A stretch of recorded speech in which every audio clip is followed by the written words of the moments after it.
Merci à toutes celles et à tous ceux qui se sont connectés. Alors, c'est un petit peu difficile parce que je n'ai pas le plaisir de voir les visages qui sont pour la plupart des visages connus et amis.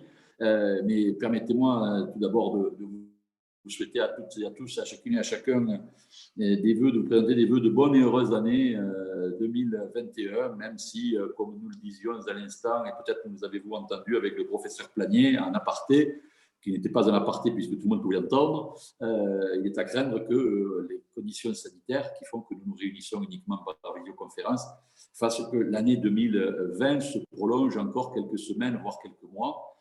Mais néanmoins, je vous présente des vœux très sincères pour vous-même, vos familles et vos activités, et vos cabinets respectifs et vos activités et celles de vos clients, puisque ce qui nous préoccupe beaucoup, et ici en particulier dans une chambre de commerce et d'industrie, c'est la relance de l'activité économique, cette relance qui a fait l'objet d'un plan. Cette relance est à portée de main. Il existe une solution, c'est celle de la vaccination, et gageons que nous atteindrons suffisamment tôt une couverture vaccinale suffisante pour pouvoir relancer nos activités, et je pense en particulier à celles et ceux qui ne peuvent pas exercer leur métier, les bars, les restaurants, l'événementiel, la culture, les sports d'hiver, Lourdes, à ce territoire haut-pyrénéen. Nous savons combien tout ceci est difficile. J'ai salué Bertrand qui vient de lancer notre visioconférence. Je veux remercier, comme à l'accoutumée, l'ensemble de vos professions, les experts comptables, les notaires, les avocats, et un grand nombre d'entre vous être présents ce soir, parce que voilà, on approche tangente de la soixantaine de participants, donc c'est formidable dans ces conditions. À chacune et à chacun, le groupement de l'ordre des experts comptables, la chambre des notaires et le bar Tarbes d'être nos fidèles partenaires. Bien sûr, cher professeur Planier, c'est un grand plaisir, non pas de vous accueillir à la chambre de commerce et d'industrie, même si nous le faisons virtuellement, virtuellement. Mais on reviendra. Bien sûr, de vous accueillir et de profiter de vos lumières sur les nouvelles dispositions de la loi de finances. Alors, pour finir ce propos introductif et sans empiéter sur le propos approfondi qui sera le vôtre, ayant évoqué le plan de relance, je voudrais, et à la fois devant vous, devant les notaires, les avocats et les experts comptables, faire mention d'une seule disposition de la loi de finances pour 2021 qui me paraît absolument intéressante dans le contexte actuel. C'est celle de la prorogation jusqu'au 31 décembre 2021 du taux majoré de 25% de la réduction d'impôt sur le revenu pour la souscription au capital de PME, soit en direct, soit à travers des fonds. C'est à un moment où en 2020, plus de 100 milliards d'euros ont été thésaurisés par les épargnants, au moment également où on se préoccupe, et les experts comptables le savent bien puisqu'on a eu lors de leur congrès local l'occasion d'en débattre,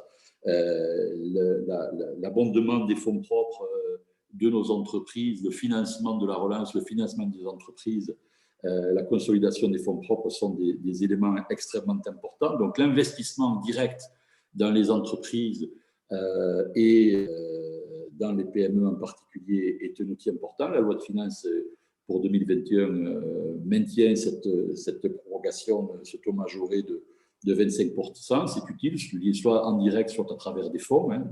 Dans mon métier d'agent général d'assurance, on a beaucoup placé cette année, plus que d'habitude, de l'argent dans des FCPI. Donc, on voit bien que l'appétence des épargnants pour le placement dans l'économie, dans l'entreprise est important. Et donc, je ne saurais trop recommander, en concluant ce propos introductif, je ne saurais trop recommander aux professionnels qui nous écoutent de conseiller à leurs clients, à celles et ceux qui leur font confiance à juste titre, de profiter de l'orientation de leur épargne sur le financement direct de l'économie. La loi de finances pour 2021 crée et proroge cette facilité.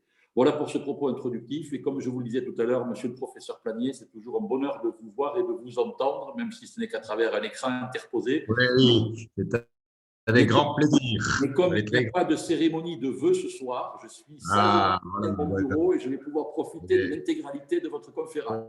Bon, c'est parfait. Je vais éventuellement seulement rebondir très rapidement sur ce que vous avez dit à propos du 25%, là, c'est important, mais avec un petit point, une petite précision. Alors, voilà, merci beaucoup. Je vous cède la parole et je respecte la discipline. Je coupe mon micro et ma caméra. Parfait. Allez, à tout à l'heure.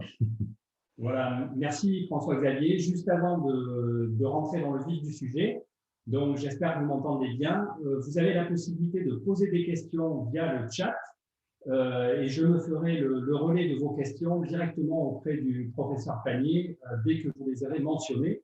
Je coupe à mon tour l'image pour laisser la place donc à la conférence du professeur Panier. Voilà, ben, merci beaucoup. Alors, je ne sais pas si on me voit là, oui, enfin, parce que là, pour l'instant, on voit Cabinet Brunet, sa alliance. Mais Monsieur Dulon, on va voir, c'est bon? Bon, c'est bon alors. Bon, très bien. Bien, alors, je le faire comme voir, ça c'est moins important. Si vous m'entendez, c'est très bien.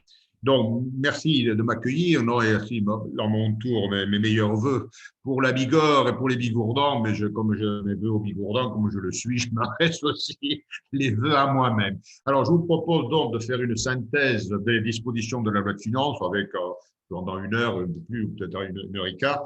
Alors donc, comme d'habitude, nous parlerons des points de la fiscalité personnelle. D'abord, ensuite, la fiscalité des entreprises. Ensuite, je dirai quelques mots, il n'y a pas grand-chose cette année sur le contrôle fiscal.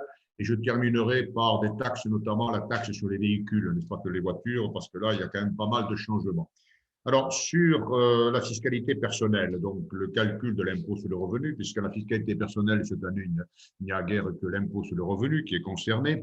Alors, dans l'impôt sur le revenu, il y a d'abord, évidemment, comme d'habitude, le barème, bien sûr. Alors, avec une petite particularité, alors qui vient de ce qu'on a fait dans la loi de finances de l'an dernier. Je ne sais pas si vous vous souvenez. Dans la loi de finances de l'an dernier, vous voyez, il y avait deux barèmes. Il y avait le barème pour les revenus de 2019 et puis le barème pour les revenus de 2020. Ce qui fait, il y avait ce barème, ce qui a fait que les contribuables ont pu bénéficier dès 2020 de la baisse de l'impôt sur le revenu, puisque vous savez, on avait adapté aussi le calcul des prélèvements.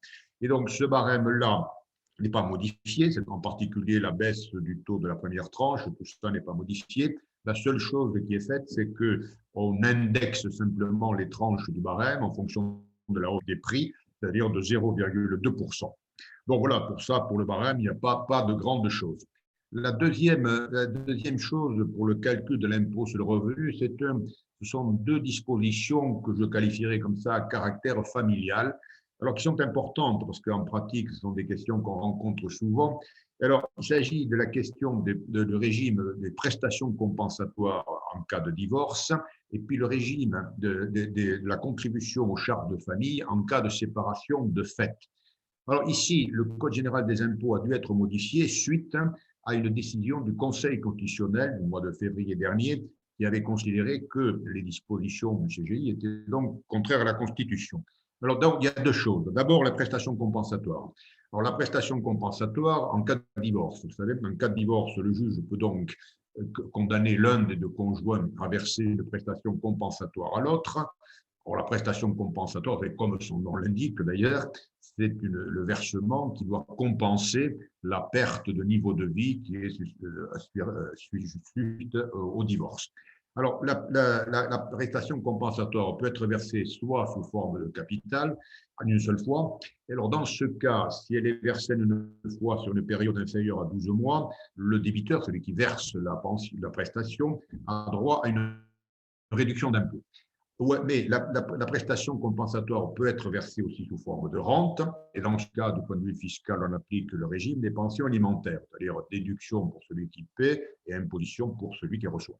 Mais, et c'est très fréquent en pratique, vous voyez, le juge peut condamner à payer une prestation compensatoire mixte, c'est-à-dire pour partie en capital et pour partie en rente. Et alors là, dans ce cas-là, dans cette hypothèse, le Code général des impôts disait on n'a pas droit, pour la fraction versée en capital, on n'a pas droit à la réduction d'impôt.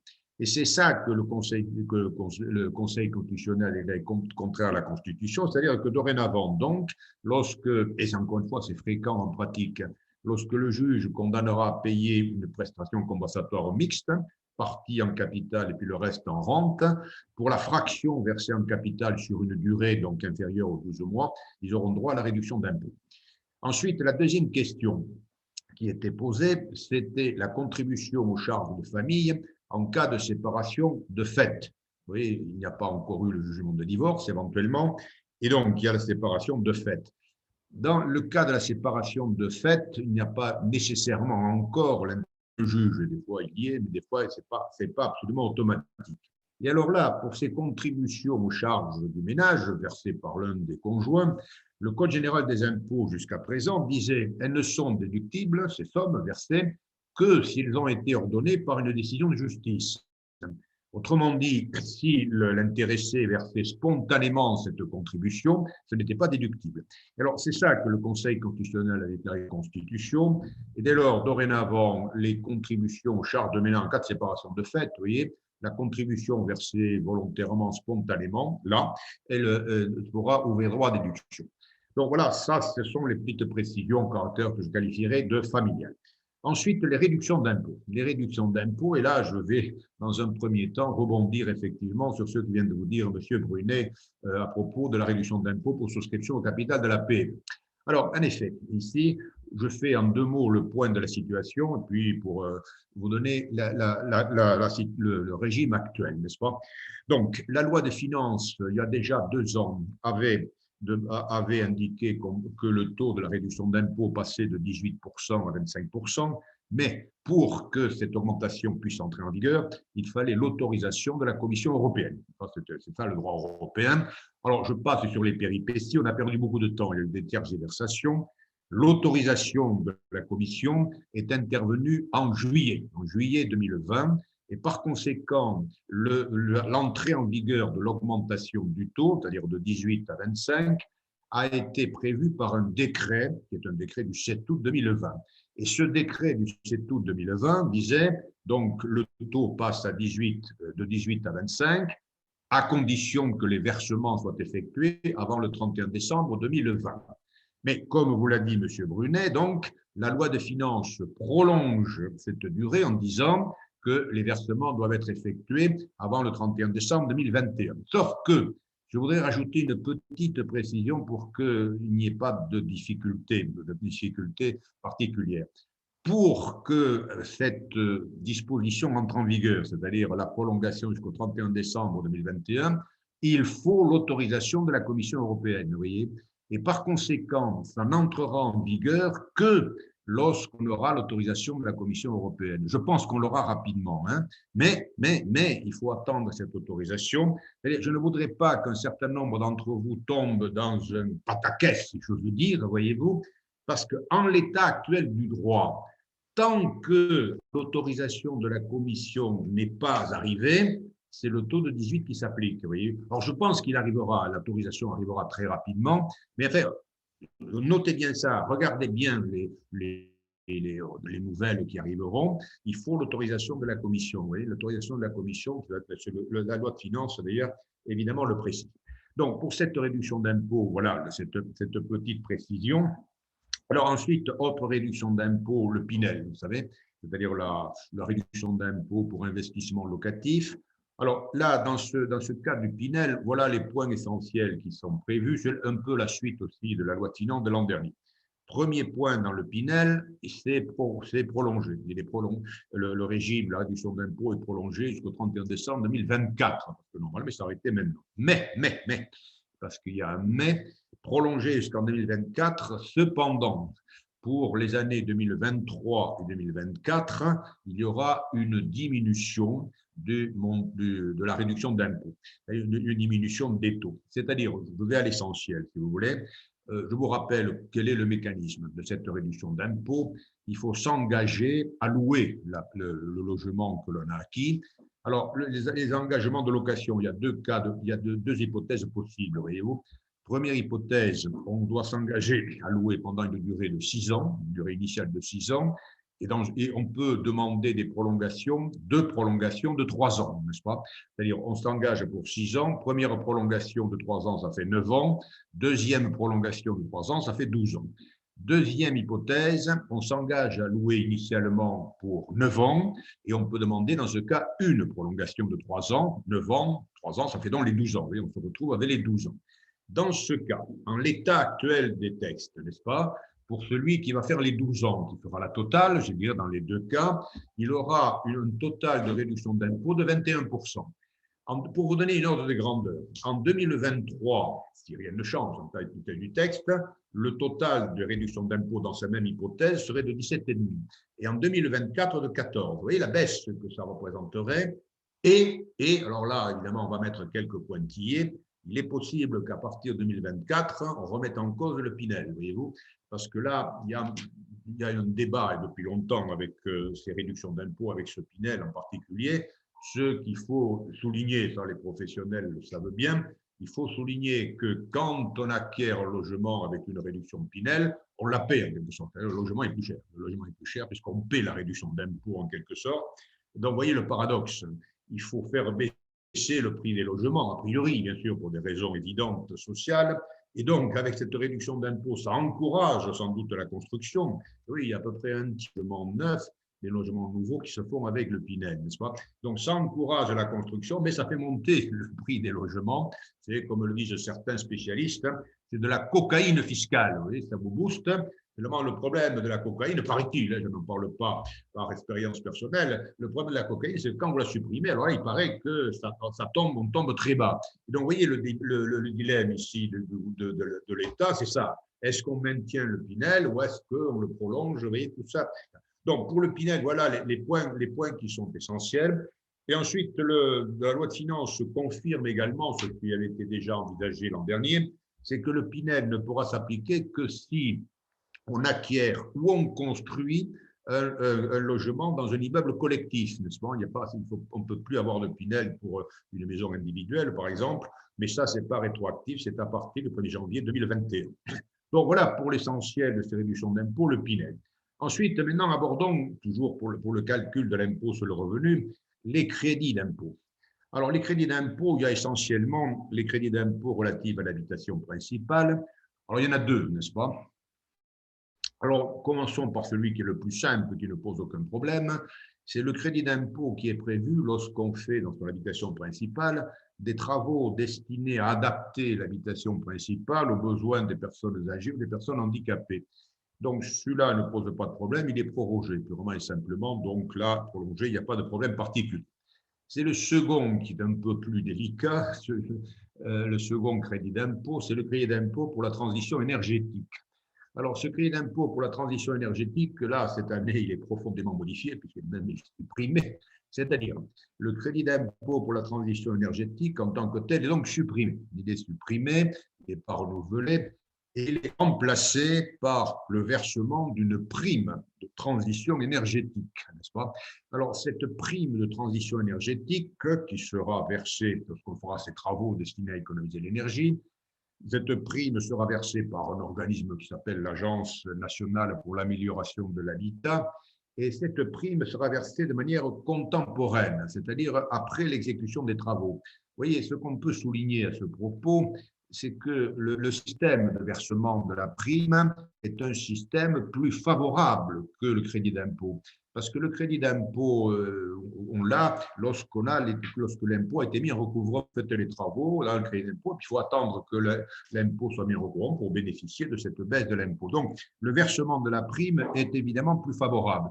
Alors, la prime sera ouverte à tout le monde, sans condition de ressources, dit-on, mais il y aura un barème, bien sûr. Hein. Et donc, le montant de la prime sera en fait fonction de deux paramètres essentiels. Hein. Le premier paramètre, bien sûr, donc plus les revenus augmenteront, mais plus la prime baissera, évident. Et bien, il y a un deuxième paramètre, c'est la nature des travaux qu'il fera.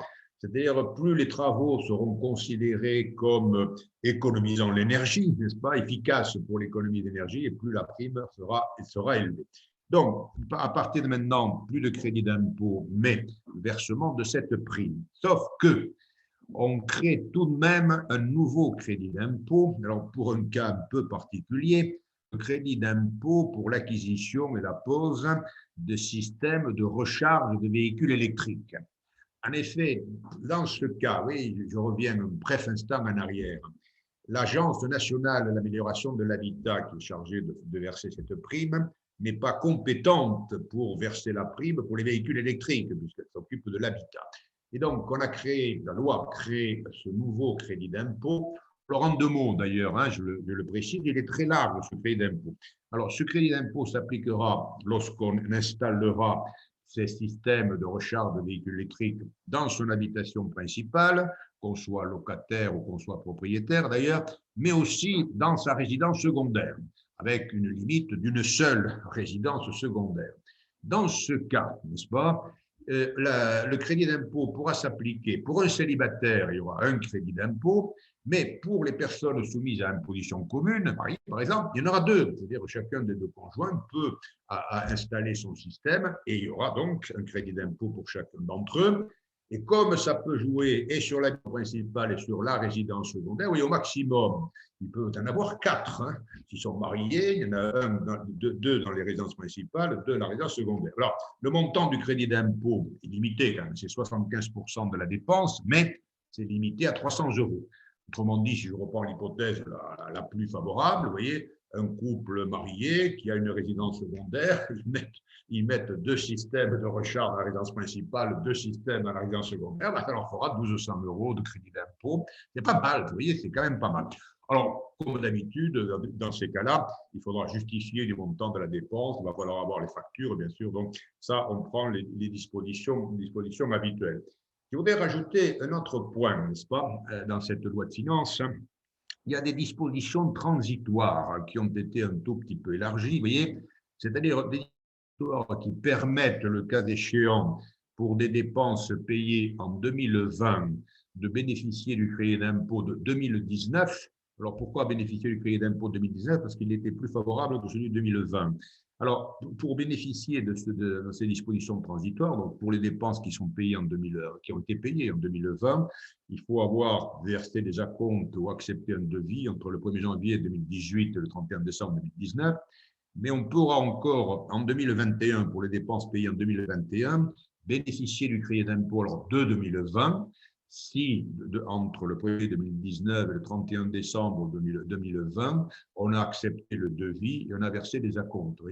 Alors, dans ce cas, dans ce dernier cas, vous voyez, si on veut bénéficier du crédit d'impôt, dans ce cas, on ne pourra pas le cumuler avec la prime, bien sûr, puisqu'on versera la prime, c'est l'un ou l'autre, bien entendu.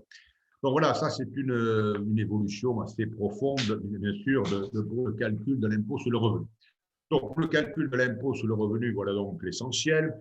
Dans les de l'impôt sur le revenu, il n'y a pas de choses notables. Notons simplement, par exemple, pour les BNC, vous voyez, l'exonération de l'impôt sur le revenu, d'ailleurs aussi des prélèvements sociaux pour les aides exceptionnelles qui sont versées par la caisse des indépendants, pour les professions libérales, donc ces aides exceptionnelles versées en vertu d'une loi du mois de juin. Donc, c'est un peu comme le fonds de solidarité, je dirais.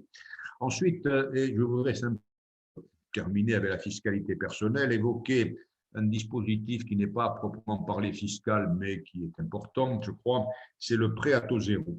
C'est-à-dire qu'il y a dans la loi de finances deux précisions. La première, c'est que le prêt est reconduit, ça n'allait pas de soi, n'est-ce pas, parce qu'il devait s'arrêter. Donc le système est reconduit jusqu'en 2022, 31 décembre 2022.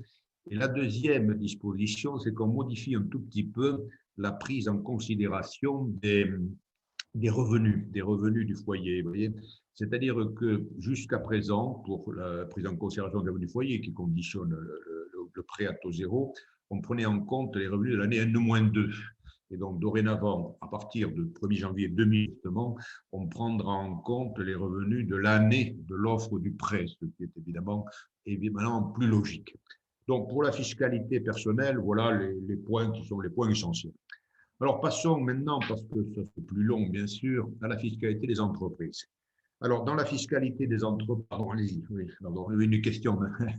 Dulong va répercuter. Une question concernant le crédit à 25% pour l'investissement dans les entreprises. Un entrepreneur qui investit par le biais d'une holding de reprise dans une entreprise qu'il reprend. A-t-il donc un taux de 25%? Alors, il est investi par le biais d'une.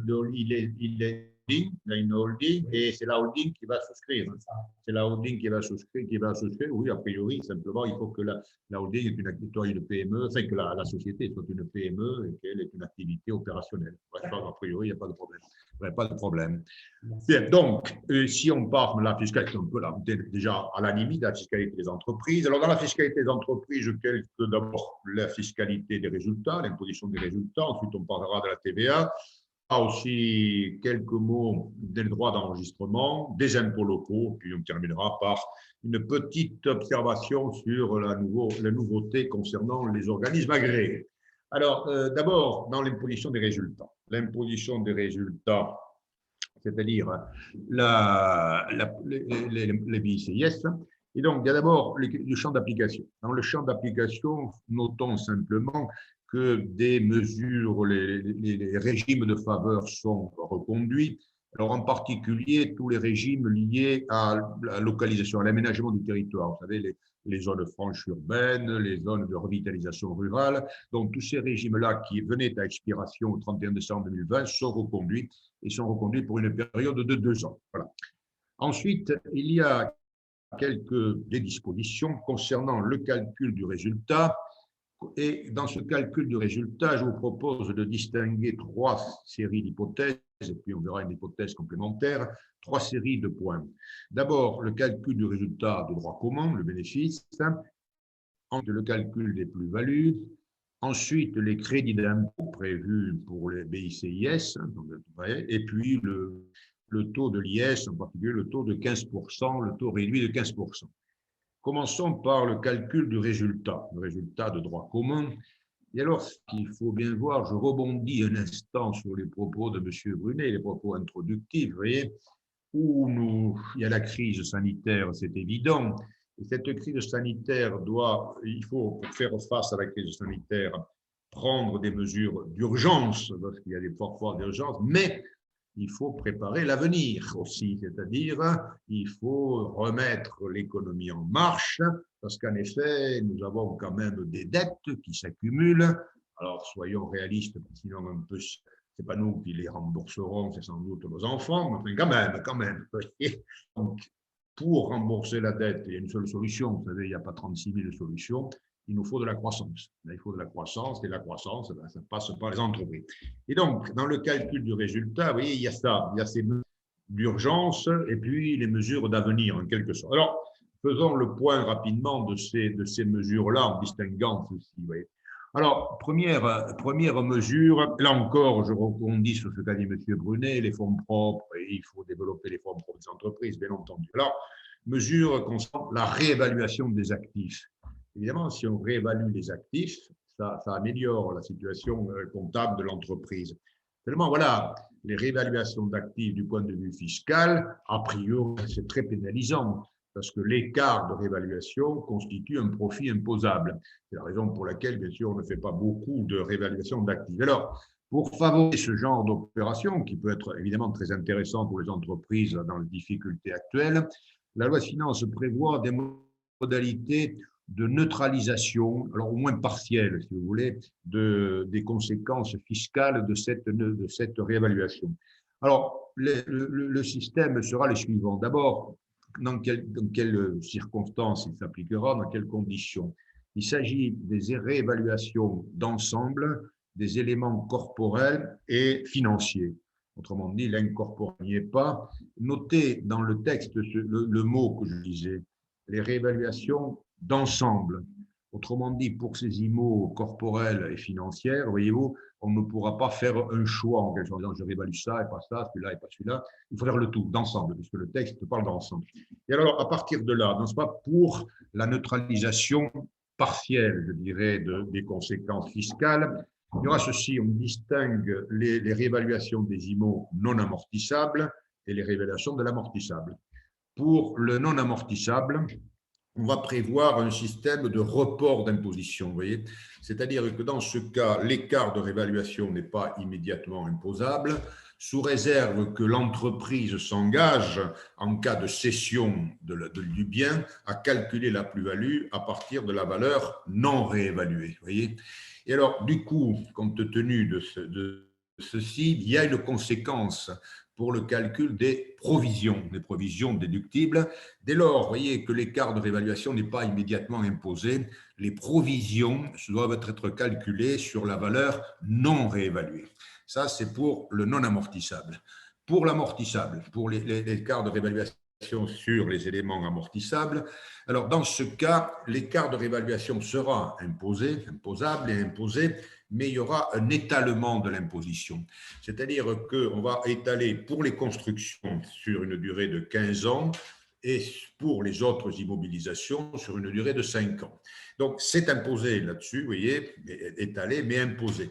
Alors, si j'insiste sur cet aspect-là, parce que la différence avec le non amortissable, puisque c'est imposé en quelque sorte, en contrepartie, les amortissements et les plus-values de cession seront déterminés à partir de la valeur réévaluée. Oui, à partir du bord que l'écart est imposé, c'est normal que Donc, ça, c'est un avantage pour les entreprises qui procéderaient à ça. Alors, petite précision, c'est un dispositif temporaire, n'est-ce pas, qui doit s'appliquer jusqu'au 31 décembre 2022. Donc, si certains d'entre vous veulent le faire, vous voyez, il faudrait pétition d'un an, 31 décembre 2022.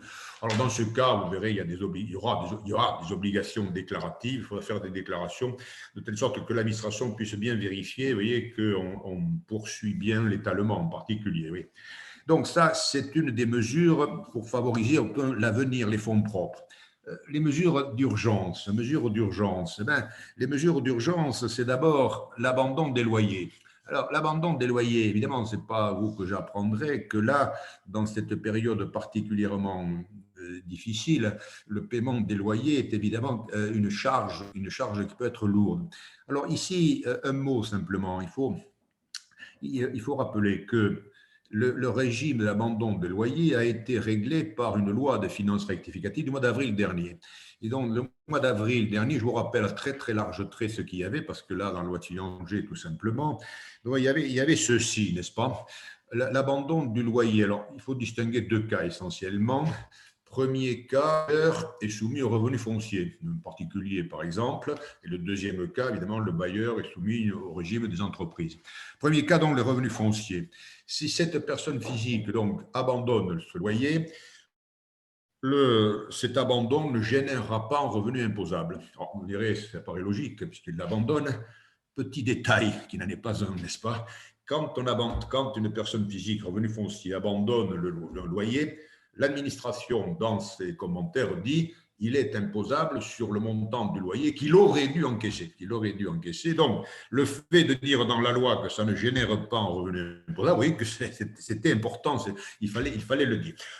Donc, ça ne générera pas un revenu imposable. Alors, une petite condition quand même qui est mise, s'il y a des liens entre le bailleur et le locataire, ce qui est fréquent, des liens familiaux, des liens financiers, dans ce cas, pour pouvoir bénéficier de ce dispositif, il faudra justifier que l'abandon du loyer apparaît nécessaire pour permettre la pérennité de l'entreprise locataire. Vous voyez ça? Il faudra apporter quelques justifications. Donc ça, c'est le premier cas, c'est-à-dire le bailleur est une personne qui est au revenu foncier. Le deuxième cas, c'est lorsque le bailleur est soumis au régime BICIS, n'est-ce pas? Dans ce cas, l'abandon du loyer, c'est un abandon de créance, tout simplement. Vous voyez, en termes comptables, c'est un abandon de créance. Alors, l'abandon de créance, en principe, est déductible, bien sûr. Un abandon de créance déductible, sauf que dans ce cas, l'on dit, l'abandon de la créance ne sera déductible que s'il n'y a pas de lien de dépendance entre le bailleur et le locataire. S'il y a lien de dépendance, c'est-à-dire mère-fille par exemple, là, l'abandon de créance ne sera pas déductible. Vous voyez? Donc, s'il n'y a pas de lien de dépendance, on pourra déduire. Alors, ce système, donc, résulte d'une loi du mois d'avril 2020. Et dans cette loi du mois d'avril 2020, on disait, ce dispositif s'applique à condition que l'abandon du loyer intervient le 31 décembre 2020. Eh bien, on prolonge cela jusqu'au 30 juin 2021. Mais sur ces abandons de loyer, je vais faire la synthèse ici pour que toutes les choses soient le plus claires possible. Donc, il y a ce système-là que je viens de vous décrire.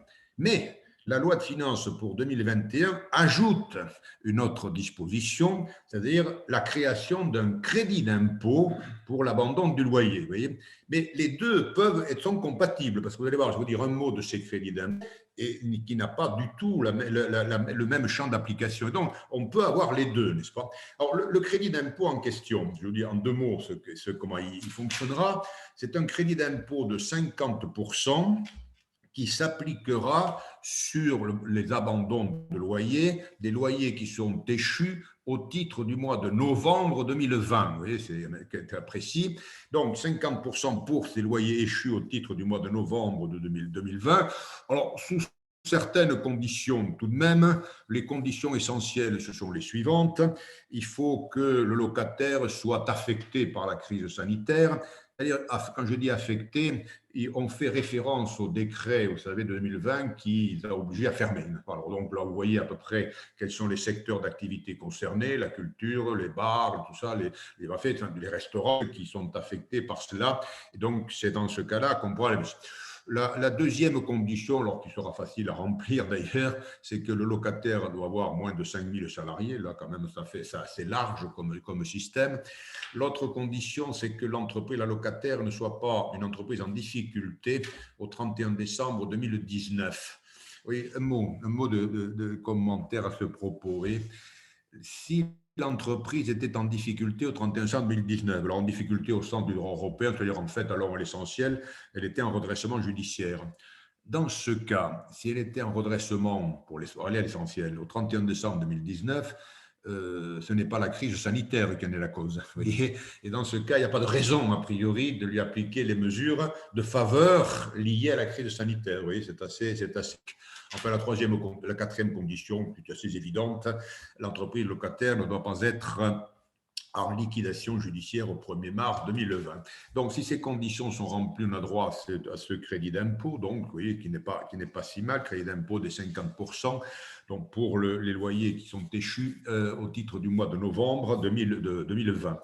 Petit détail, parce que ça peut concerner une certaine entreprise quand même. Petit détail, je vous ai dit que les entreprises locataires doivent avoir moins de 5000 salariés. Si elle a plus de 250 salariés, moins de 5000 mais plus de 250, dans ce cas, pour le calcul du crédit d'impôt, on prend en considération simplement les 2/3 des loyers abandonnés, pas la totalité. Voilà, c'est un petit détail, mais bon, on peut faire ça. On voit là la patte de la direction du budget qui mégote presque à l'euro près. Je trouve ça un tout petit peu mesquin, mais enfin, ne le répétez pas. Bon, voilà, donc ça, c'est ces mesures-là. Une autre mesure de prorogation également, c'est la prorogation du fonds de solidarité. Vous voyez, le fonds de solidarité sera prolongé jusqu'à la fin de la période d'urgence sanitaire, c'était le 16 février 2021. Mais la loi de finances ajoute un point, c'est qu'à partir de là, le gouvernement pourra encore prolonger le fonds de solidarité, alors par période de 6 mois, alors qu'avant c'était par période de 3 mois, et donc là maintenant c'est par période de 6 mois. Donc, vous voyez, pour ces mesures-là, certaines favorisent les fonds propres, d'autres, c'est les mesures d'urgence. Un mot des plus-values, parce qu'en matière de plus-value, là aussi, n'est-ce pas, nous avons une mesure en faveur, alors, je dirais de la trésorerie, là aussi, mesure d'avenir, vous voyez, mesure d'avenir, la trésorerie de l'entreprise. Eh bien là, on aménage le régime des cessions-bail, la cession-bail, ce qu'on appelle, vous savez, quand on veut paraître savant, le leaseback. En Bigorre, nous, on parle français, donc on dit la cession-bail.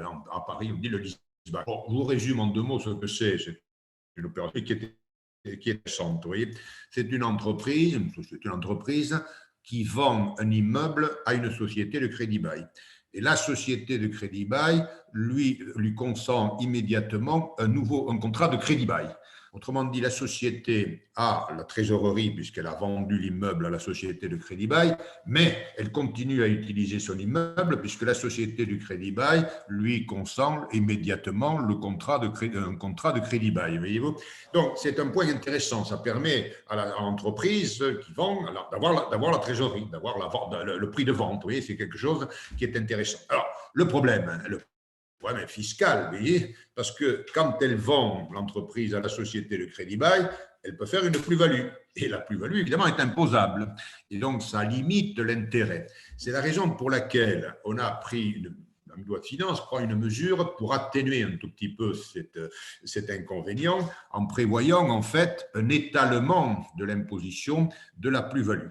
Alors, il s'agit d'un régime qui a existé autrefois, enfin, autrefois, c'est pas si vieux, hein, aux alentours de 2013, et on reprend ce régime-là avec une petite variante.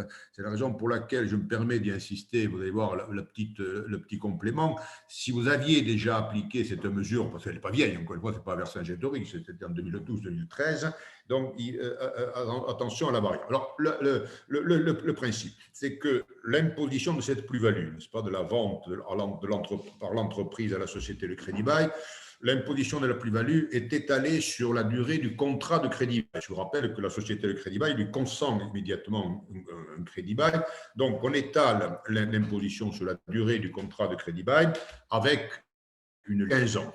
Qui d'ailleurs, en pratique, comme vous le savez, 15 ans, c'est la plupart du temps la durée du contrat de crédit bail, en principe. Par conséquent, vous voyez, les 15 ans ne sont pas un gros handicap. Seulement, il y a ici un encadrement, je dirais. Il y a une condition qui n'existait pas dans le régime ancien, le régime de 2013. C'est pour ça que si vous l'aviez appliqué, attention. C'est-à-dire que le texte nous dit que ça ne peut s'appliquer, ceci, que si l'immeuble qu'a vendu la société, qu'elle retrouve donc en crédit bail, que l'immeuble doit être affecté à son activité industrielle, commerciale, libérale, agricole. Autrement dit, ce régime-là ne pourrait pas s'appliquer pour les immeubles de placement, les immeubles qui sont loués, par exemple. Oui, là, ça ne s'appliquerait pas. Il y a simplement une petite dérogation, une petite exception à ça. C'est-à-dire que le principe, c'est que l'immeuble doit être affecté à l'activité de la société, l'activité industrielle, commerciale. Alors, les petites dérogations, c'est qu'elle peut, la société, appliquer ce régime si elle loue l'immeuble. Alors, sous deux conditions. La première condition, c'est qu'elle loue à une société avec laquelle elle a des liens de dépendance, grosso modo mère-fille ou société sœur qui sont détenues par la même mère. Et la deuxième, dans les liens de dépendance, et la deuxième condition, c'est que la société locataire doit affecter l'immeuble à son activité industrielle, commerciale, libérale, agricole. Oui, cette dérogation est intéressante dans certains groupes. Vous connaissez ce système-là. Il y a des groupes dans lesquels, vous voyez, tout l'immobilier est concentré dans une société du groupe et cette société loue les immeubles aux autres sociétés du groupe. Et donc, dans ce cas-là, on pourrait bénéficier de ce système. Oui, c'est un point intéressant pour reconstituer une trésorerie que de faire cette cession bail, ce leaseback, comme l'on dit. Donc, vous voyez, pour les régimes, les loyers, l'abandon de loyer, le crédit d'impôt, il y a donc aussi ce régime des plus-values. Et il y a enfin, ça peut être aussi intéressant dans certains points, vous allez voir, un nouveau crédit d'impôt qui est créé, n'est-ce pas? Alors, ce nouveau crédit d'impôt concerne les PME. Alors, les PME au sens européen du terme, c'est-à-dire il y a beaucoup de monde qui est PME, moins de 250 salariés, moins de 50 millions de chiffre d'affaires et moins de 43 millions de total de bilan. Donc là, c'est assez large. Et alors, il s'agit d'un crédit d'impôt qui sera appliqué si elles font des travaux destinés à économiser l'énergie dans leurs immeubles affectés à leur activité, vous voyez. Et donc, ici, alors, c'est les isolations thermiques, les choses de ce genre, vous voyez. Et donc, on pourra bénéficier ici de ce crédit d'impôt. Alors, un crédit d'impôt de 30% avec un plafond quand même à 25, le total du crédit d'impôt ne peut pas dépasser 25 000 euros. Donc, vous voyez, c'est quand même quelque chose qui est intéressant. Alors, je disais, au fond, à deux points de vue, dans tous ces crédits d'impôt liés aux économies d'énergie, n'oublions pas que c'est intéressant, il faut voir les deux côtés, au fond. Hein. C'est intéressant, évidemment, pour celui qui fait les travaux, puisqu'il bénéficie de ce crédit d'impôt, mais c'est intéressant aussi parce que ça permet de donner des chantiers aux entreprises qui font ces travaux, voyez-vous. Et donc, on a bien compris que quand on a créé le crédit d'impôt de la transition énergétique, dont j'ai parlé déjà tout à l'heure, ça a créé des emplois, effectivement. Vous voyez, on va voir les deux côtés du manche, et c'est un peu ce qui a été fait ici.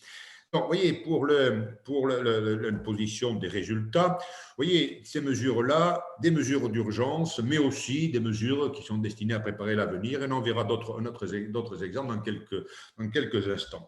Pour terminer avec les BICIS, un petit mot quand même sur l'application du taux de 15%. Vous savez, le taux réduit de 15% sur les petites entreprises, les PME en particulier. Alors, ce taux de 15%, un mot quand même, il était jusqu'à présent, c'est encore le cas, un peu en débat. Vous voyez, un certain nombre de gens au ministère des Finances disent est-ce que ça se justifie encore? Parce que à partir de 2022, je vous rappelle, si tout va bien, bien sûr, à partir de 2022, le taux de l'IS, le droit commun, ce sera de 25%. Et donc, un certain nombre de gens disent, mais alors avec un taux d'IS à 25%, est-ce que c'est utile d'avoir encore du 15%? Alors, la réponse, en fait, pour l'instant, est oui. Et c'est tellement le cas que dans la loi de finances, on assouplit un peu les conditions d'application sur un point quand même. Hein. C'est-à-dire que jusqu'à présent, vous voyez, pour bénéficier de ce 15%, il fallait que le chiffre d'affaires ne dépasse pas 7 630 000. Bien, le 7 630 passe à 10 millions. N'est-ce pas? On passe à 10 millions. On l'actualise un peu parce que, je vous rappelle, petit clin d'œil quand même, hein, que les 7 630 000, ça datait de 1996. Non, ça faisait un peu vieux. Alors, vous êtes peut-être surpris de savoir comment on avait abouti à 7 630 000. C'est quand même quelque chose de très précis. Alors, je vous donne l'explication qui est très, très simple. Vous voyez, en 96, le chiffre, hein, c'était 50 millions de francs. Et donc, qu'est-ce qu'on a fait quand on est passé à l'euro? On a divisé tout simplement par le taux de l'euro. Et ça donnait effectivement ça, vous voyez, le taux de l'euro, qui est alentour de un peu moins de 7. Et voilà, c'est ça qui est. Bien, voilà donc pour ceci. Alors, je vais dire quelques mots de TVA. Quelques mots de TVA avant de passer au droit d'enregistrement et puis aux impôts, la production d'impôts locaux. Alors, quelques mots de TVA. Dans la TVA, en fait, je voudrais présenter trois petites choses, n'est-ce pas, ici. La première chose, ce sont les groupements formés par des personnes qui ne paient pas la TVA, qui sont exonérées de la TVA, n'est-ce pas? Alors, ces groupements-là, qui rendent des services à leurs membres, exonérés de la TVA, vous voyez, ce sont qu'on appelle les groupements d'exonérés. Ces groupements-là, je vais prendre des exemples dans un instant, hein, ces groupements rendent des services donc à leurs membres et ces services sont exonérés. Ce qui est évidemment un avantage, puisque le membre du groupement étant exonéré ne peut pas déduire, bien sûr, et par conséquent, le fait que le groupement lui rende des services exonérés, pour lui, est un avantage. Et donc, compte tenu de ça, ça existe depuis déjà quelques années, bien sûr, longtemps, ce régime-là, dans le Code général des impôts. En fait, il y a deux grands domaines. Il y a d'autres cas, monsieur, il y a deux grands domaines dans lesquels ces groupements existent, n'est-ce pas? Et vous allez être rencontrés. Le premier domaine, c'est le domaine médical. Voyez-vous, les médecins et les activités médicales, comme chacun sait, sont exonérés de la TVA. Et donc ici, ce qui peut se passer, on constitue un groupement. Le groupement va faire un investissement, par exemple, acheter du matériel radiologique, un scanner ou des choses comme ça. Et ils pourront le louer à un médecin ou à une clinique. Et donc, compte tenu de ce régime, la location sera exonérée de la TVA. Et c'est évident, c'est un avantage. Comme ça, le médecin n'aura pas la rémanence de taxes. Donc, le premier grand domaine où on a créé ces groupements, c'est dans le médecin, les activités médicales. Le deuxième grand domaine, qui quantitativement est beaucoup plus important, c'est les activités financières, en particulier les banques et les assurances. Vous savez que les banques et les assurances sont exonérées de TVA, et par conséquent, pour éviter d'avoir des rémanences de taxes, les banques en particulier, vous voyez, ont créé ces groupements, notamment dans le domaine informatique, pour les prestations informatiques, et ce sont ces groupements qui donc facturent ces prestations aux banques et en exonération en application de ce régime-là. Sauf que, voilà quelle est la réalité qui s'applique en France depuis longtemps.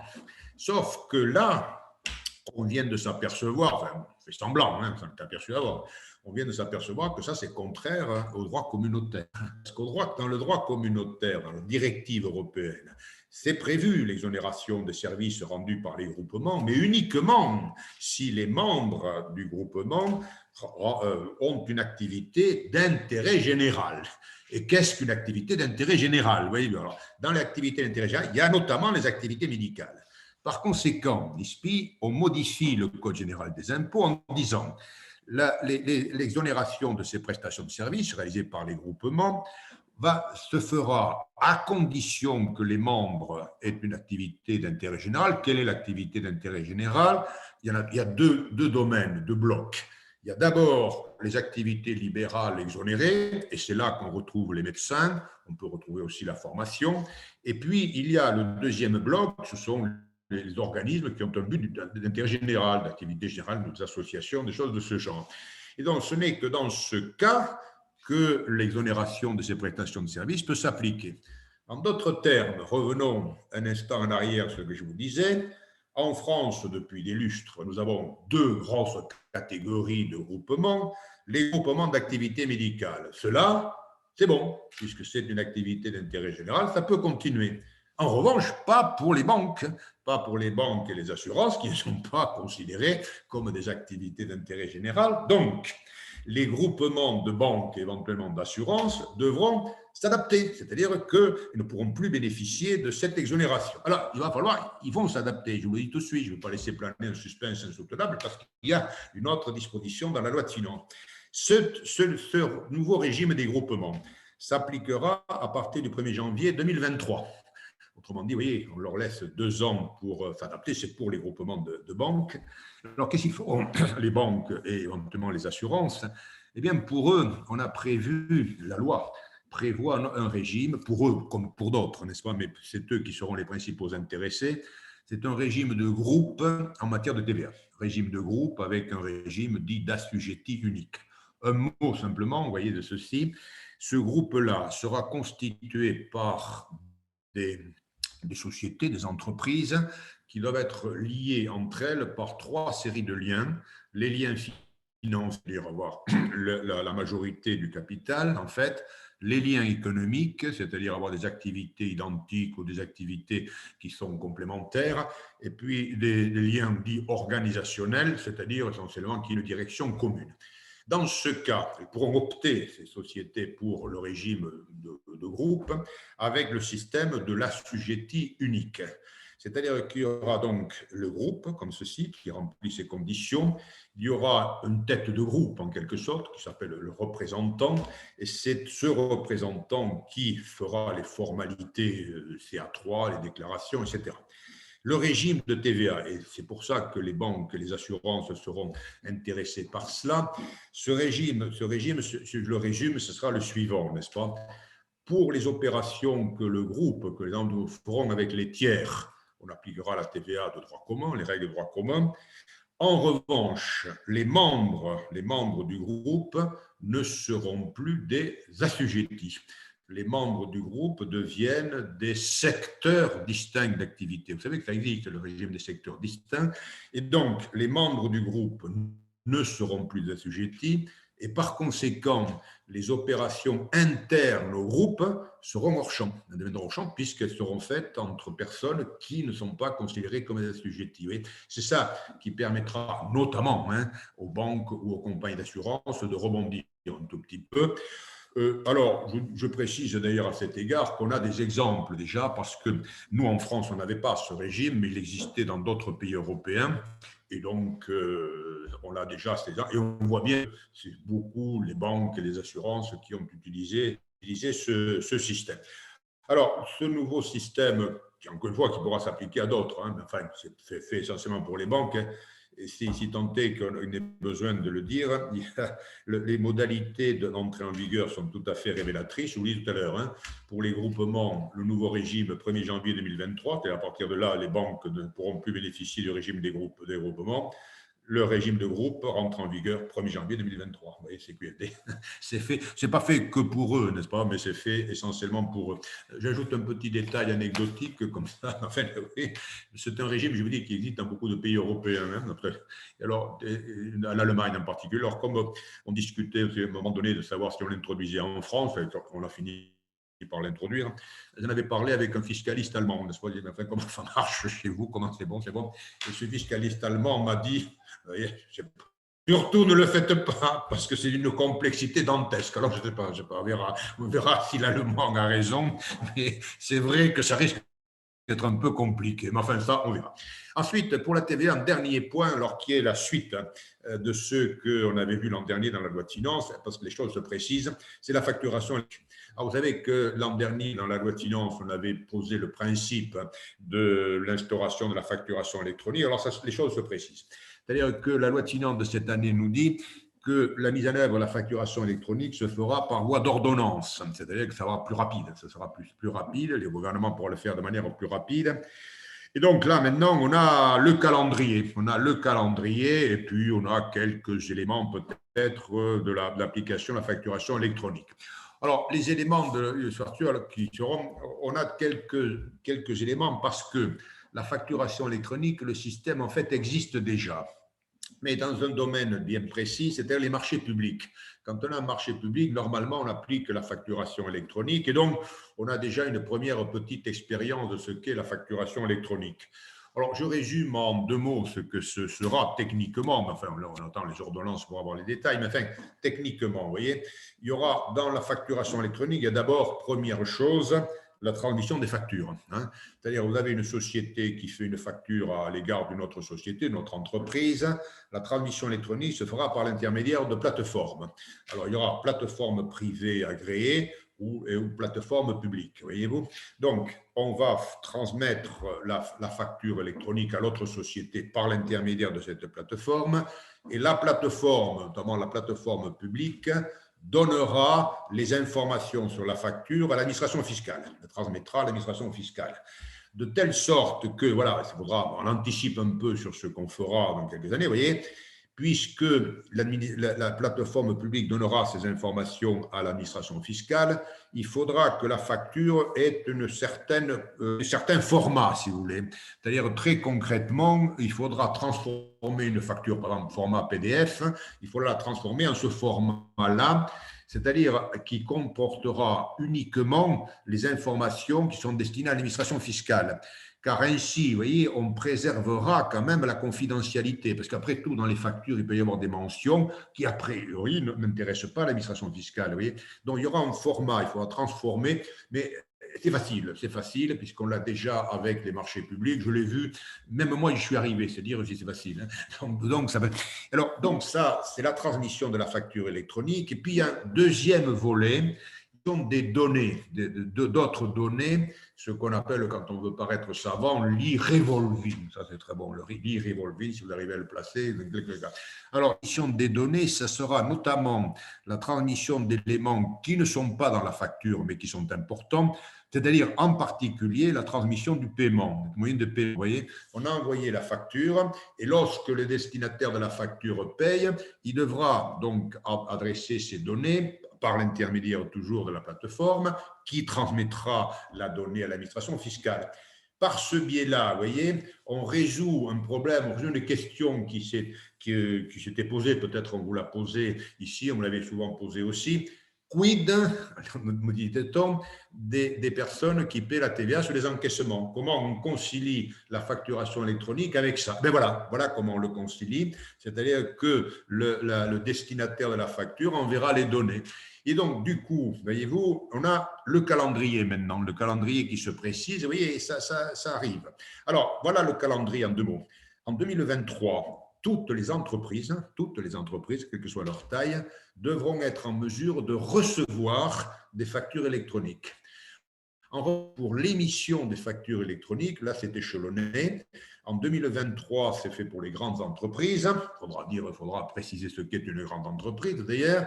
2024, les entreprises de taille intermédiaire, les ETI, comme on les appelle, et 2025 pour tout le monde, n'est-ce pas? Donc, au fond, pour la majorité des entreprises, il faut tabler sur 2025.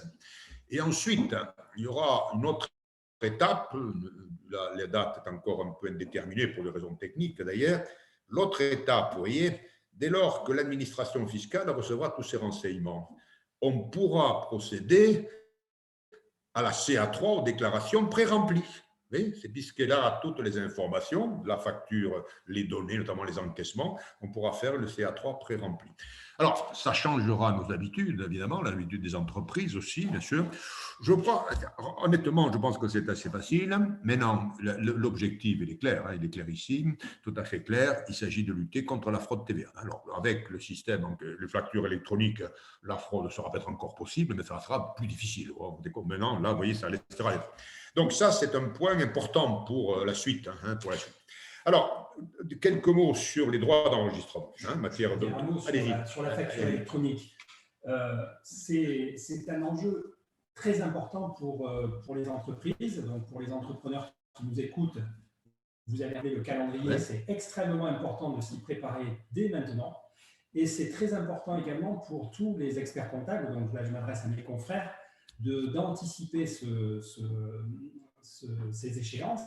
Ça va changer pour nous la façon de collecter les documents comptables pour nos clients et par l'intermédiaire justement, je pense, de cette plateforme. Oui. Moi, je le situe pas encore tout à fait. Oui. Et donc, j'incite les entrepreneurs d'une part et les confrères experts comptables à se documenter là-dessus et à l'anticiper parce que 2 ans, ça va vite. Alors, pour l'instant, attendez quand même d'avoir les ordonnances, parce que les ordonnances devraient intervenir rapidement. On parle d'un délai de 6 mois, par exemple. Donc, dans le courant de l'année 2021, je pense qu'on aura les ordonnances. Alors, le système qui sera adopté, c'est celui que je vous ai en simplifiant. C'est ce système-là qu'on appelle le système DIANY, parce que c'est le système qu'on applique déjà pour les marchés publics. Et comme on le dit, ça marche. Mais je suis tout à fait d'accord avec ce que vient de vous dire M. Dulon. Vous voyez, pensez-y, commencez à penser quand on aura les ordonnances. Mais j'essaie, je m'efforce de vous rassurer, c'est relatif. Vu comme ça, quand on parle de facturation électronique, on a l'impression, moi-même, je vous l'avoue, au départ, je me suis dit ça va être une usine à gaz absolument invraisemblable. Finalement, avec l'expérience des marchés publics, bon, c'est pas si compliqué, oui. Mais enfin, ça, on verra sur place. Donc, 2 mots des droits d'enregistrement, alors notamment pour les entreprises. Alors, il y a ici un point intéressant, c'est qu'on supprime l'obligation d'enregistrement de quelques actes des sociétés, notamment les actes d'augmentation de capital en numéraire ou par incorporation de réserve ou de provision, ainsi que pour les actes de réduction ou d'amortissement du capital. Donc, c'est une simplification un tout petit peu pour les actes de société. Puisque je vais dire 2 mots à l'intention de nos amis notaires qui nous écoutent ici, dans les droits d'enregistrement, outre ça, dans les droits d'enregistrement, vous avez aussi un petit détail, mais encore que, vous voyez, une modification de l'enregistrement des testaments, puisque les testaments, jusqu'à présent, l'administration disait qu'ils devaient être enregistrés dans le mois de leur rédaction, ce qui était une atteinte à la confidentialité. Désormais, ils doivent être enregistrés dans les 3 mois du décès du testateur, ce qui assurera évidemment ici la confidentialité.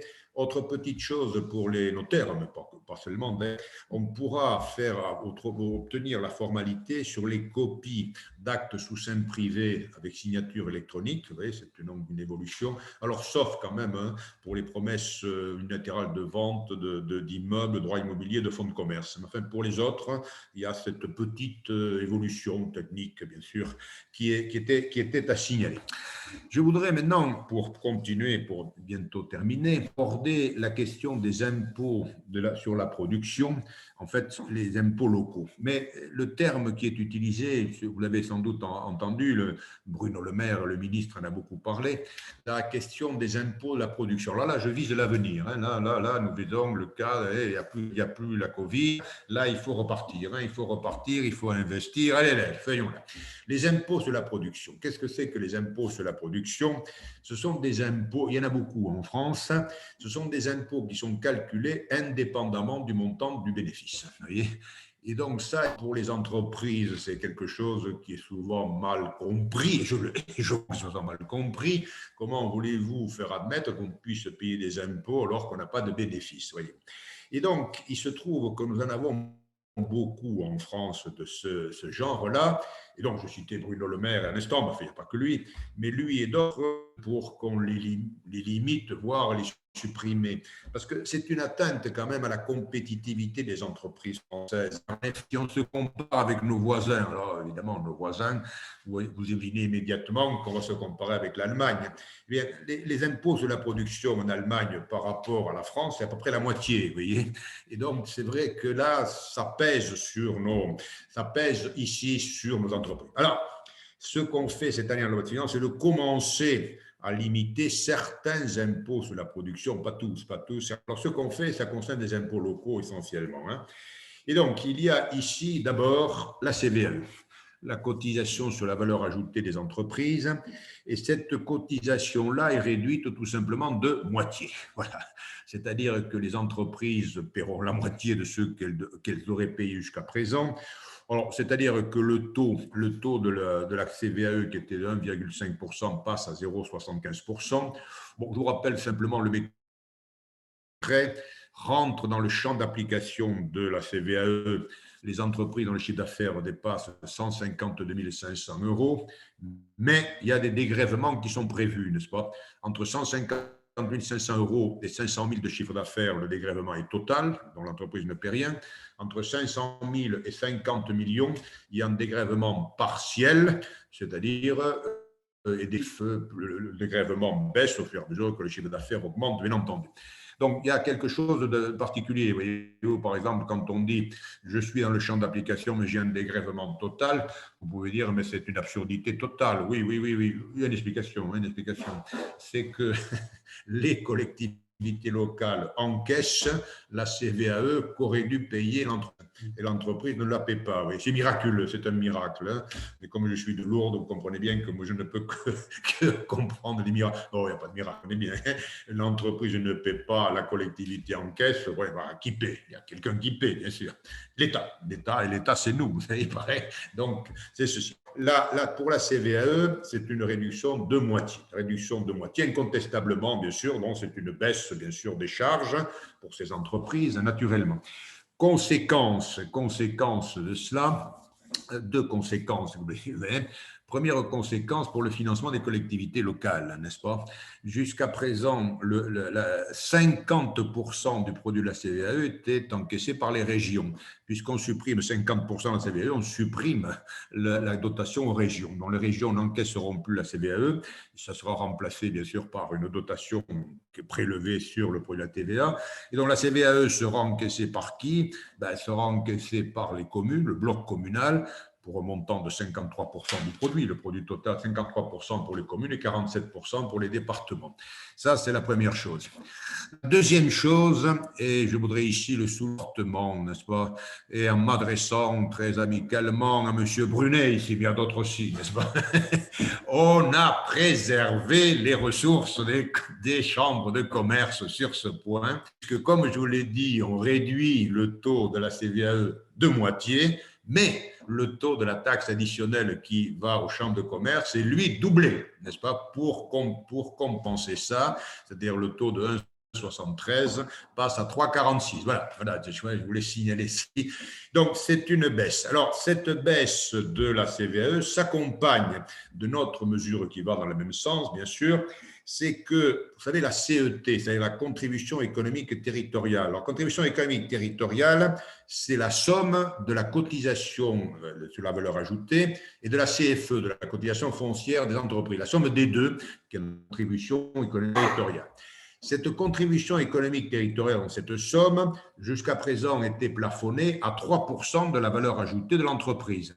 Bien, dorénavant, le plafond sera de 2%. Et effectivement, vous voyez, ça fait une double mesure qui est intéressante. Bien sûr que ça va dans le sens de la baisse des charges à partir de 2021. Deuxième série de mesures qui va toujours aussi dans le même sens, c'est le calcul de la valeur locative des établissements industriels. Alors, les établissements industriels, je vous le rappelle, ce sont les établissements qui utilisent des moyens techniques importants.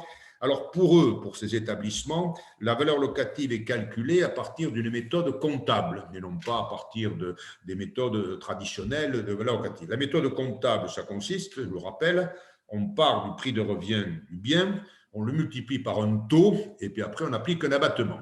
Alors, le taux par lequel on multiplie est réduit de moitié, là aussi, vous voyez. Il y avait deux taux, alors selon la nature du 8% et 12%, le taux de 8 passe à 4 et le taux de 12 passe à 6, n'est-ce pas? Et donc, ça permettra de réduire, évidemment, pratiquement de moitié également, la valeur locative, puisqu'on aura des taux ainsi réduits. Vous voyez, ah oui, voilà, il est rassuré, monsieur Brunet. Donc, c'est bien. Ici, donc, c'est une baisse incontestablement, la double chose, n'est-ce pas, entre la CVAE et puis ceci, la valeur locative des établissements industriels. Il y a une dernière petite chose, toujours pour les impôts locaux, et qui peut être intéressante aussi, en cas de création ou d'extension d'un établissement. En l'état actuel des textes, en cas de création d'un établissement, on est exonéré de la CFE, cotisation foncière d'entreprise, pour la première année. Et la deuxième année, il y a une valeur locative diminuée de 50%.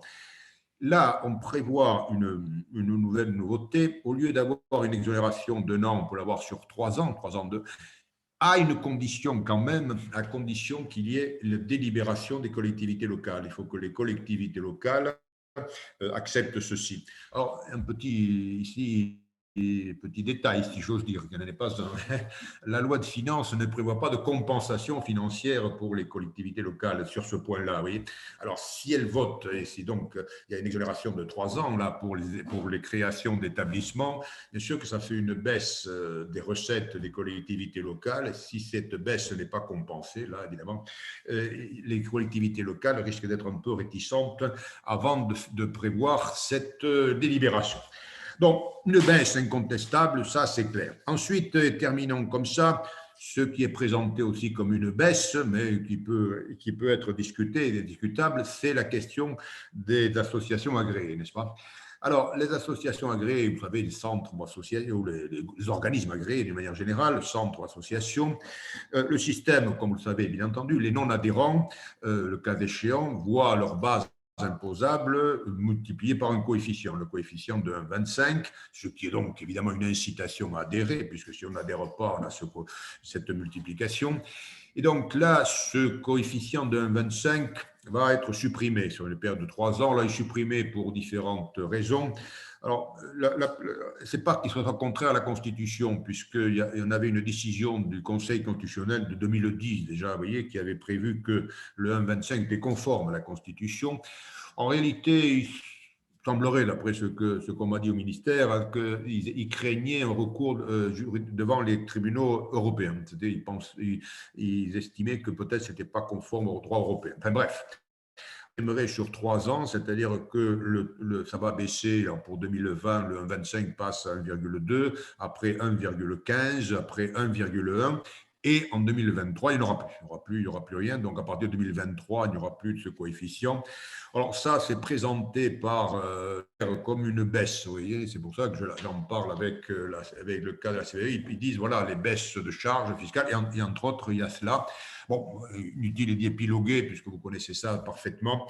Il y a donc ici le problème qui est posé de l'avenir de ces organismes agréés, mais on aura sans doute l'occasion, évidemment, d'en reparler. Alors, pour terminer rapidement, 2 mots quand même, parce qu'il n'y a pas grand-chose cette année, sur le contrôle fiscal. Alors, sur le contrôle fiscal, en effet, il y a d'abord le taux des intérêts de retard. Alors, les intérêts de retard, vous savez, c'est 0,20% par mois de retard. Avant, il y a quelques années, c'était 0,40, on est passé à 0,20. Il y a un point qu'on avait un peu oublié, c'était que la baisse de 0,40 à 0,20 était en principe provisoire. C'est-à-dire la loi qui avait prévu la baisse disait on appliquera le 0,20 jusqu'en 2020. Et donc, vous voyez, on l'avait oublié, ça, effectivement. Et donc, du coup, il fallait que la loi intervienne pour pérenniser ceci. Donc, dorénavant, on a modifié la loi en disant c'est 0,20%, mais sans limitation de durée, sans prévoir une date limite. Parce qu'encore une fois, on avait oublié qu'il y avait cette date limite. Donc, les 0,20%, évidemment, le motif, c'est parce que les taux d'intérêt sur le marché sont faibles. Par conséquent, on a baissé les 0,20%. Un un petit clin d'œil quand même entre nous, comme ça, n'est-ce pas, hein? Baisser le taux des intérêts de retard de 0,40 à 0,20, c'est bien, c'est généreux, hein, c'est généreux à l'égard des contribuables. Donc, merci, monsieur le ministre des Finances. Accessoirement, je vous rappelle que le taux des intérêts moratoires que l'État doit verser aux contribuables en cas de dégrèvement, c'est le taux des intérêts de retard. Par conséquent, en baissant de 0,40 à 0,20, l'État a fait des économies pour verser les intérêts moratoires. Oui, c'est ce petit détail. Alors, le petit détail qui tue, si j'ose dire, c'est que la loi qui est intervenue il y a quelques années pour baisser de 0,40 à 0,20 est intervenue dans un contexte où il y a eu un dégrèvement absolument canon, où l'État a dû rembourser plusieurs milliards. Alors évidemment, faire une économie de 0,20% sur plusieurs milliards, ça valait quand même la peine. Voilà, je referme cette petite parenthèse, mais enfin bon, tout ça est de bonne guerre. Dans le contrôle fiscal, je voudrais quand même dire un mot quand même pour quelque chose qui peut intéresser beaucoup de monde, n'est-ce pas? C'est-à-dire que les URSSAF pourront dorénavant donner à l'administration fiscale un certain nombre de renseignements sur les particuliers employeurs. Voilà, si vous êtes particulier employeur, sachez que les URSSAF pourront donner à l'administration fiscale des renseignements qui permettront notamment le contrôle de l'impôt sur le revenu pour les crédits d'impôt, des choses de ce genre, en fait dire. Et je voudrais terminer complètement par quelques mots sur la refonte de la taxe sur les véhicules à moteur, c'est-à-dire des voitures pour l'essentiel, vous voyez. Alors ici, il y a au fond deux grandes catégories de taxes, n'est-ce pas? Plantons le décor. Il y a les taxations à l'immatriculation, c'est-à-dire les malus, et puis il y a les taxations pour l'utilisation des véhicules, et là c'est la TVS en particulier, la taxe sur les véhicules des sociétés notamment. Et donc distinguons les deux, parce que dans la loi de finances, évidemment, on s'occupe des deux. Le premier point, c'est donc le malus. C'est donc les malus. Alors, le malus est calculé en fonction des taux d'émission de dioxyde de carbone, vous voyez. Alors, sur ce point, quelques mots, si vous voulez, de l'évolution. D'abord, une question extra-fiscale, mais après qui a ses répercussions fiscales, voyez-vous. Et puisque le malus est calculé en fonction de ses émissions, il faut pouvoir mesurer les émissions en question, bien sûr. Hein. Or, vous savez, la presse en a beaucoup parlé. Un certain nombre de constructeurs automobiles avaient, semble-t-il, un peu arrangé, si j'ose dire, les logiciels pour masquer le montant des émissions. Et alors, du coup, on a changé le système. Hein. Le système de calcul de les émissions a changé. Alors maintenant, le nouveau système qui est entré en vigueur là ces temps-ci apparaît fiable, enfin, supposons-le. Alors, ce qui est fait dans la loi de finances, c'est l'aggravation du malus. L'aggravation du malus, n'est-ce pas une aggravation non négligeable, compte tenu du malus sur les émissions de carbone. Alors, un tout petit mot simplement ici, parce que, vous voyez, on retrouve les problèmes de crise, les problèmes économiques. Vous voyez. Il y a eu des débats passionnés au Parlement et un peu ailleurs sur cette question. Parce qu'en effet, du point de vue écologique, si vous voulez, la protection de l'environnement, il faut, les écologistes nous l'avaient dit, les Verts nous disent, il faut aggraver le malus et l'aggraver le plus rapidement possible, n'est-ce pas, parce que c'est urgent. Et puis, vous avez une autre série, n'est-ce pas, de gens qui vous disent, ah oui, mais attention, nous sommes dans une période particulièrement délicate sur le plan économique, bien sûr, le marché de l'automobile ne se porte pas si bien, et c'est peut-être pas le moment d'aggraver la situation. Alors, c'est là pour ça que le Parlement, finalement, a trouvé un compromis, n'est-ce pas? Alors, le compromis, ça consiste à augmenter le malus, bien sûr, mais à étaler cette augmentation sur 3 ans. C'est-à-dire que là, dans la loi de finances de 2021, vous avez le barème pour 3 ans. Et donc, sur 3 ans, on voit bien que ça augmente. Alors, c'est une augmentation, évidemment, progressive.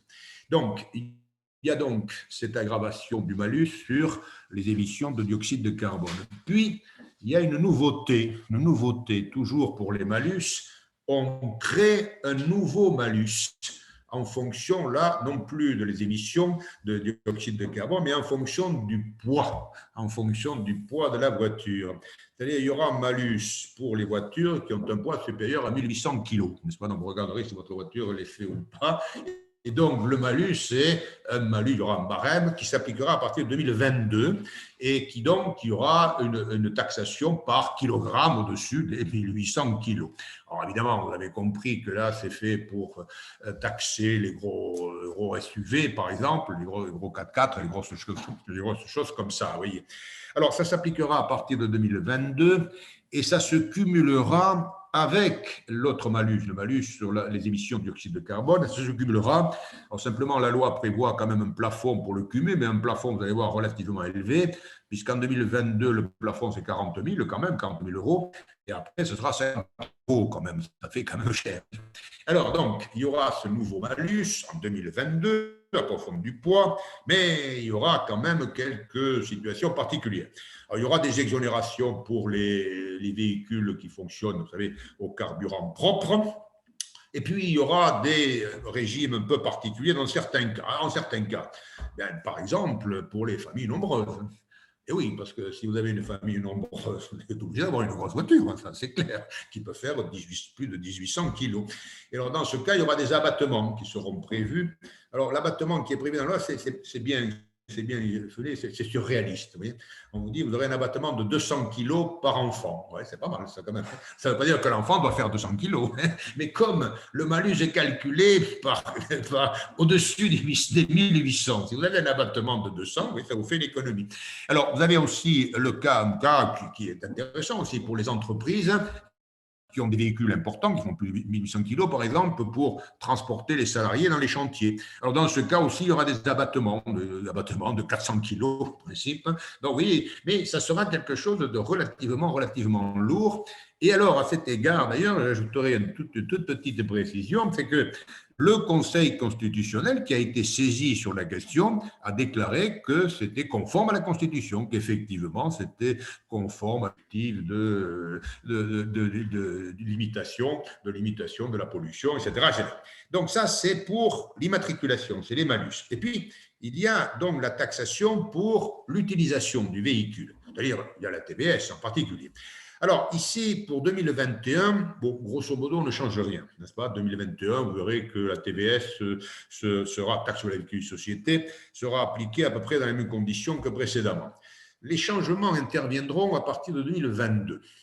À partir de 2022, en effet, on va procéder à ce qu'on peut appeler une rationalisation un peu de ces taxations. Il y aura donc deux systèmes, vous voyez, et on les rationalisera. Le premier système, ce sera la taxation des véhicules de tourisme. Ça sera la TBS. Ça sera la TBS. Et donc, on portera sur deux points, c'est-à-dire sur les émissions de dioxyde de carbone, mais aussi sur les émissions de polluants atmosphériques. Ça, c'est donc les véhicules de tourisme. Et puis, il y a pour les poids lourds la création d'une taxe à l'essieu. Alors, je dis la création parce que, mais en fait, une sorte de taxe à l'essieu, ça ne s'appelle pas comme ça, mais ça existe déjà. Sauf que cette taxe-là, qui s'applique aux poids lourds, était gérée jusqu'à présent par les douanes. C'était dans le code des douanes. Autrement dit, vous voyez, c'est pour ça que j'ai utilisé le terme rationalisation. Jusqu'à présent, donc, ce n'était pas la même réglementation qui s'appliquait pour les véhicules, la TVS, ça c'était la réglementation fiscale, et pour ces poids lourds, cette taxe à l'essieu, enfin, qui est l'équivalent, cette taxe à l'essieu était régie par les dispositions douanières, par le code des douanes, vous voyez, et donc ça compliquait singulièrement la chose. Dès lors, voilà qu'est-ce qu'on va faire. On va à partir de 2022, on unifie un peu ceci, c'est-à-dire on unifie notamment les faits générateurs, à savoir que ces taxes sont appliquées en fonction de l'utilisation des véhicules pour des activités économiques. Alors, qu'est-ce qu'une activité économique au sens de ces taxes? C'est la même définition que pour la TVA. Donc, quand on utilise pour une activité économique, on aura les taxes. Si on ne l'utilise pas pour l'activité économique, il n'y a pas. Et donc, il faudra calculer un prorata en fonction du temps. Alors, le quotient qu'on utilisera, c'est au numérateur le nombre de jours qui sont d'utilisation pour les activités économiques et au dénominateur le nombre de jours de l'année.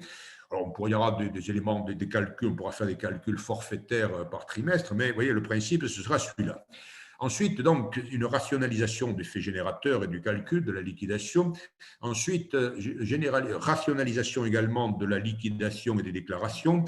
normalement, toutes ces taxes seront déclarées sur la CA3, pour les assujettis à la TVA, les CA3 de décembre, la CA3 du mois de décembre, dans une annexe dans ça. Et dès lors, puisque c'est régi, parce que c'est déclaré sur les CA3, toutes les modalités de recouvrement et les modalités des sanctions éventuellement se référeront au texte sur les taxes sur le chiffre d'affaires. Vous voyez, c'est ça la rationalisation, le terme que j'ai utilisé, parce que jusqu'à présent, comme je l'ai dit au départ, vous voyez, toutes les règles de liquidation, de sanctions et autres étaient dispersées. Vous en aviez dans le Code général des impôts pour les voitures, vous en aviez dans le Code des douanes pour les poids lourds. Donc, vous voyez qu'il était peut-être utile, fort opportun, finalement, de rationaliser, de réunir tout ça. Voilà pour l'essentiel que l'on trouve dans cette loi de finances, vous voyez, avec toutes ces mesures et d'urgence et peut-être aussi les mesures d'avenir. Ce n'est pas une révolution fiscale, mais enfin, quand même, il y a quand même quelques éléments. Voilà. Alors, juste une petite réaction. Tout à l'heure, je sursautais sur le taux à 15%. Oui. On a donc relevé le seuil de ce chiffre d'affaires permettant à des entreprises quand même grandes de pouvoir avoir accès à ce 15%. Et on ne fait jamais rien pour les toutes petites, les SARL qui ont un petit bénéfice de 25 000 euros, 40 000 euros, 50 000 euros.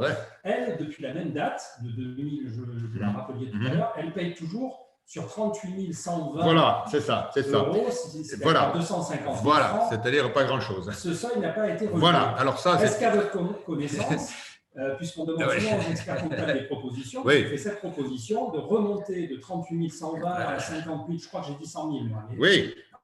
15% d'impôt, ça aiderait beaucoup d'entreprises. Oui, et bien ça, là, d'abord, vous prêchez un convaincu.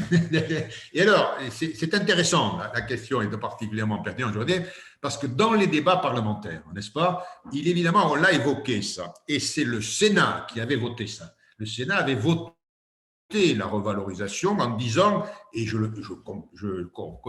partage complètement l'avis de la Commission des finances du Sénat sur ce point, en disant c'est complètement illogique d'augmenter le chiffre d'affaires sans mettre à jour les 38 120. Lesquels 38 120, comme vous l'avez dit fort bien, c'était le franc qu'on a. Donc, c'est complètement illogique. Et donc, et là, voilà la réponse un peu à la question, est-ce que quand on est revenu à l'Assemblée, parce que vous savez qu'on passe, on fait la navette, on va à l'Assemblée, le Sénat, et puis on revient à l'Assemblée, et à l'Assemblée, là, pop, le gouvernement, le ministre a dit, on reste à 38 120. Mais je vous l'ai dit, je ne voudrais pas mettre trop de pessimisme là-dessus, je vous ai dit, attendons 2022.